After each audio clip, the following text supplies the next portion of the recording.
This is the former controller of OpenAI, and in this video she's going to show you 3 powerful ChatGPT prompts for finance and accounting that'll save you hours every single month. Welcome to Spendsetters, where you get expert advice from trailblazers in finance, brought to you by Rippling Spend. Be sure to subscribe, hit that notification bell, and let's dive in. The first of 3 use cases is AI-generated revenue recognition using the deep research feature from ChatGPT. This is an example of actually deep research. Say you've never used ChatGPT before and you're like, what can this do for accounting? I uploaded an order form. Okay, this is actually a ChatGPT generated order form. So it's not a real company's, but I've put in some there's a 3-month free term and there's overage fees and there's an implementation. So coming back to ChatGPT, I basically uploaded this order form and I gave it, really high level instructions. Use your 606 knowledge, use the attached guide, and document your conclusions. If you have your own 606 policy in your company, or your auditors have given you something and they say, this is what I want you to apply, you can upload both of those. And you can say, look through this order form, use your knowledge, look through my guide, and document the 606 conclusions. It then asked me these clarifying questions. What do you want? Do you want a 5-step model? Do you want this internal facing? Do you want this to be audit support?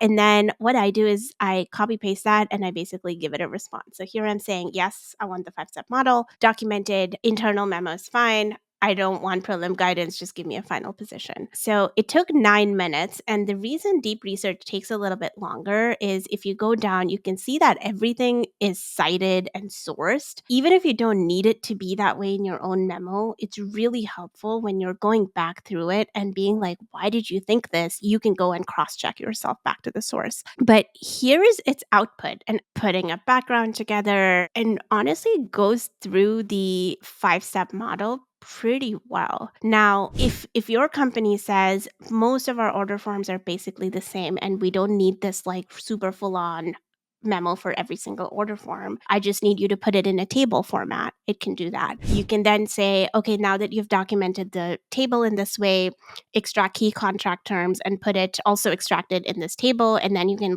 keep going, right? You can basically say, automate my rev rec calculation, create my deferred revenue waterfall. You just kind of build on it. But now, obviously, Somya recommends reviewing and revising any work produced by ChatGPT before sending it out the door. Treat it just as you would an intern. You trust them, but maybe they're lacking a little bit of context or knowledge, so you make sure you always review their work. All right, now into the second use case, processing and manipulating oversized CSV files. If you find yourself like Somya doing 9+ V lookups in the same file, that doesn't have to be your life forever. This ChatGPT use case could change your life. Now, 2 things to keep in mind when we walk through this example with Somya. First, you're probably going to think it's pretty simple and you can just do it yourself in Excel in a couple of minutes. But the point of this example is to show you the principle and the potential of this ChatGPT prompt, which you can always add more complex logic to when you customize it for your own use. And second, this is an actual conversation between Somya and ChatGPT, so we'll get to see her run into some issues, troubleshoot, and actually get to the right output in the end. And that's just really helpful because it's so realistic, so let's take a look.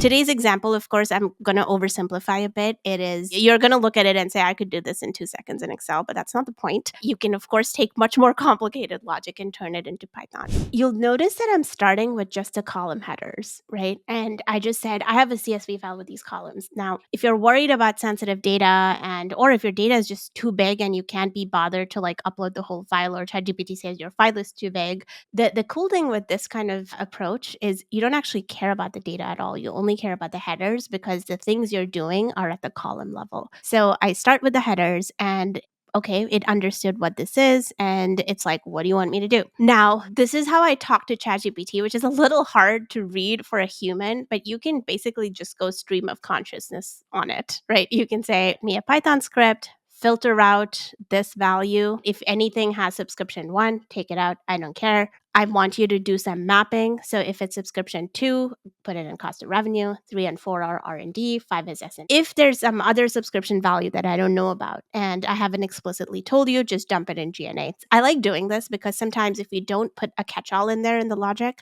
it'll only do the things you told it, and then your totals won't reconcile. And then you're kind of like, what is this? You can also call G&A into a different thing. You can say unmapped or something. So when you see that in the output that you're supposed to go back and change your mapping logic. And then I'm saying, okay, once you have this mapping, sum the values based on this mapping, and then what should the final output look like? If you put this in an Excel world, I'm basically doing some filtering. I'm setting up a mapping table and then I'm pivoting it by the map. So it's like, this is what I meant when you if you're watching this and thinking you can do this in Excel, just bear with me and like kind of see what's happening in Python. And then where you describe the logic is basically here. You can ask it to do whatever you want. And then it, of course, is very quick at spitting out this Python code. This is some kind of like, okay, it takes your CSV and it puts it in this thing called a data frame, which it's calling DF for short. And then it's like doing your mapping here. So when you want to cross-check what it's doing, you can basically double check to say, is this what I told it? Or is it like doing the wrong thing? So I encourage everybody that is doing this to still like spend the time to read it. It might not all make sense. If you really care, you can just copy paste that back into ChatGPT and like, what exactly are you doing in this line? And it'll tell you. And then it's saying the output will be a table like this. Okay, pretty good. Now I'm saying it won't show you here, but I uploaded my actual CSV file and then I said, run this code on my sample, right? This is me doing back testing essentially for like a subset of data where I can do this in Excel pretty quickly and compare the output. So look what it did. It put everything in GNA. And immediately I was like, this isn't right. Why are there no values? So this is what I mean. Sometimes like it's really good, but it's also kind of, it'll do some really ridiculously bad things. And you always have to sanity check the output, just like you would when, somebody else, like not an AI bot does it for you. And now it says, well, good catch, da da da da da. It means it doesn't match exactly because I said subscription to without the underscore.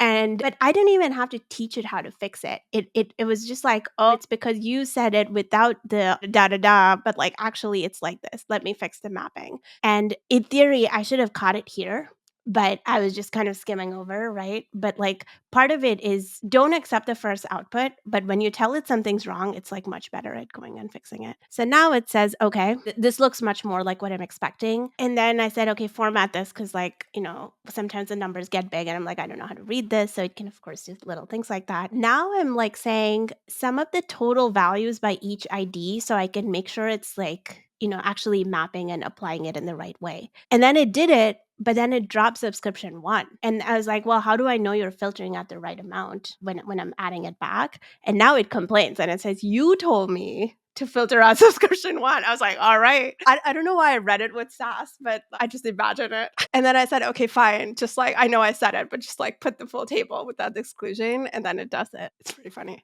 And now you can basically see, okay, this value gone in my output table. This one, 54311 is this one. And then I'm not great at mental math, but this is like, 60 plus 30 something, 93-ish. Okay, there you go. So now I can see pretty quickly that what I had in my data set is what it's doing. So, you know how we talked in abstract terms about how do you test and how do you check the output? I wanted to give you kind of the full experience of this conversation because it's very rarely that the first thing you get is the perfect thing. And sometimes it's great and like the models are getting better, so it's more likely to be that way. All right, now if any of that was confusing, don't be intimidated. Python is one of the easier coding languages to learn because it almost reads like English. And remember, you can talk back to ChatGPT and ask it questions about the code to learn more. It's a surprisingly good teacher. So there's no reason why you shouldn't try and duplicate what you just saw in example 2 with a bit more business logic and customization. Another third and final use case, probably the craziest one yet, is automating journal entries using a GPT, which is essentially a bot. If you have a set of recurring journal entries, Somya is about to show you how you can automate them. And the reason this one's so crazy is because, as you'll see, GPTs are essentially limitless. For example, not only did Somya automate recurring JEs, she also built a GPT for AP coding when she was at OpenAI. And she did it by doing what you're about to see here. So make sure to pay attention and let's get into the example.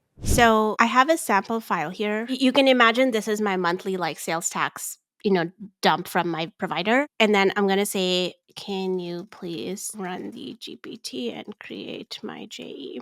Let's see if this works. Okay, here's the preview. So it has like a bunch of invoices, transaction date, amount, tax code, jurisdiction name. There is a country code here. So if ChatGPT was smart, it would just use this for US versus not US. But even in cases where it is not there, it can basically use something like this to pretty easily do that mapping for you. And then it has a bunch of different columns. Keep in mind, all I did was upload this and then say run my JE, right? And how does it know to do all this? So first it's doing top 8 jurisdictions by tax amount. This could be helpful for your tax team to try to figure out, do I need to go register in these countries? Am I tripping some threshold? And then it's actually spitting out a journal entry. It is putting a debit to AR, credit to domestic, credit to foreign, and it's doing this. Obviously, my numbers are pretty small here because it's my example file. But what if you could teach any recurring JE that you do to ChatGPT and you're just dumping in the new month of data and it spits out a journal entry? So the way you do this is you go to Edit GPT, and here's kind of what I've done. It's also just plain English. I am basically saying you're going to get a raw monthly file. Use the data analysis tools that you have, summarize this tax amount, present this in a chart. Like all the things you saw happen are here. And here I'm basically teaching it the journal entry. I'm saying this is exactly how you should categorize them. Use this GL account for this other GL account for that. The total debits should match your credits. All of these instructions you put in once and that's it. There's actually two ways to create a GPT. You can go here where you just type anything quickly and then ChatGPT cleans up your instructions and puts it in a nice way for itself. Like that's actually what I do. Like I didn't know to write proceed to use code interpreter to analyze the data. ChatGPT added that.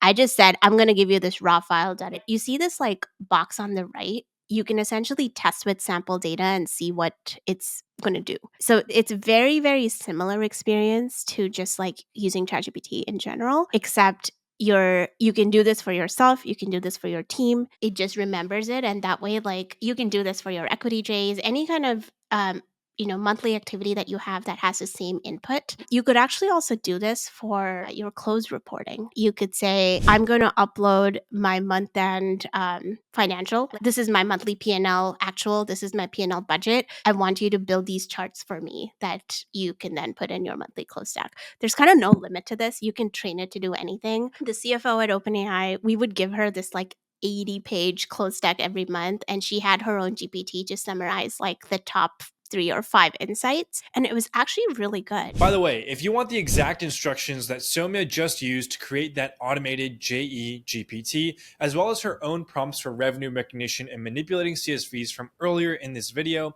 I created a document so you can copy and paste these exact prompts completely free. It's linked in the Google Doc in the description below. If this video was helpful, please make sure to subscribe, and if you haven't already, subscribe to the Spendsetters newsletter read by 20,000 CFOs and controllers every single week. It's completely free and it includes in-depth newsletters based on my conversations with experts like Somya. I'll see you in the next one.